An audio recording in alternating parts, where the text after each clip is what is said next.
देखंतु भाई मैंने आज आम गाँ गहली रे देसी नड़िया तेल केमी बना जाऊँगी चुटी बढ़ियापी आउ चुटी बढ़ो आ चुटी कला ही उपड़बनी माने उखणी हेनी कि उपी हेनी चुटी गुड़ाक शक्तमाई रथम आम एमिग्रिटी देखा ये हूँ नड़िया ये मेथी ये कला जीरा बेंदाती पत्र भुसुंग पत्र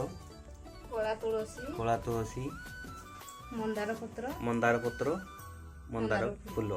एतिक सामग्री आम मिसेक आज गोटे देसी मुंड नड़िया तेल बनवाई आम चाहूँ गोटा नड़िया टाक चिपुड़ी क्षीरटा बाहर कर सारापर से सामग्री पेस्ट कर पेस्ट करी अलग अलग पानी मिसम 100 मिलीग्राम मिसेकरी गोटे तेल बना मारी ये गुटा नड़िया कुरिकी रखा जापर ये हूँ भुसुंग पत्र पेस्ट कर सिलर बाटिकी तापर ये बेंदाती पत्र तुलसी पत्र बाटिकी सिलर पेस्ट करा जायछि। ये हूँ मेथी ये हूँ मंदार पत्र ये कला जीरा एतिकी सामग्री को आम मिसेकरी गोटे मैंने आयुर्वेदिक मुंड चुटी बढ़ियापी चुटी कला हाँपाई गोटे तेल बना जाऊँगी। ये तेलटी लगेला मुंड कला चुटी आसो जो चुटी न हो बाहर नष्ट उपड़ी जाऊ चुटी उपड़ी जीवनी। नड़िया को पेस्ट करागला नड़िया पेस्ट कर सारापर कपड़ा छणा जाऊँगी कपड़ा छाणिकी सबू सेमी सामग्री जिते सब रखाई सब कपड़ा छणा छाणिकी पानी अंशटा को बाहर करके तेल बना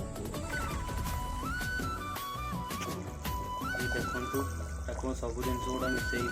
कुकर दे बहुत बड़ जगह कर दिखाई कड़ईटा करी कड़ईटा फुल होगा चेंज कर